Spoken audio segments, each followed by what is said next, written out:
Sur cette opération, nous réalisons une étude d'avant-projet et de projet, donc, selon la nouvelle norme NFP 94500.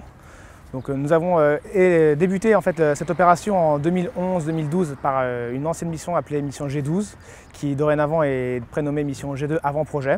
Et nous enchaînons en fait les investigations et les dimensionnements des ouvrages.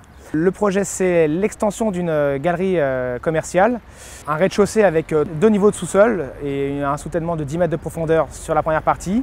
Et la partie actuellement où nous sommes correspond à la création d'un parking surélevé aérien qui sera composé d'une structure poteau-poutre. Donc, nous, on établit un programme d'investigation à partir d'une première analyse bibliographique de la parcelle et des données existantes. On investit le site pour déterminer les propriétés mécaniques du sol et on établit des prédimensionnements et dimensionnements des ouvrages géotechniques en fonction de notre stade d'évolution de notre mission d'ingénierie géotechnique. C'est-à-dire en 2011-2012, on est resté en phase avant-projet et actuellement, on est au stade projet pour l'élaboration du DCE, du maître d'ouvrage et du maître d'œuvre. On a réalisé 3 types de sondages sur cette opération.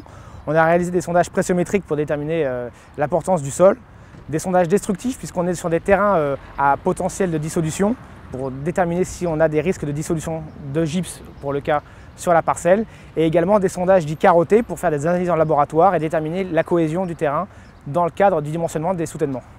Donc sur cette opération, la première tranche fait environ 10 000 m² d'emprise au sol.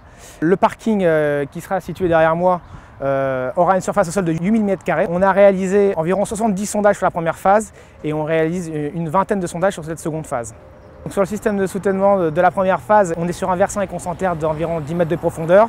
On a également la présence d'une nappe phréatique à faible profondeur. Donc on n'a pas vraiment plus le choix que de partir sur un soutènement solidaire de type paromoulé. Sur l'opération du parking, on ne sera pas du tout enterré, mais les terrains en tête sont d'expérience et d'après nos premiers sondages de 2011-2012 assez mauvais en surface. Donc on s'oriente plutôt sur des fondations de type profonde, type pieux.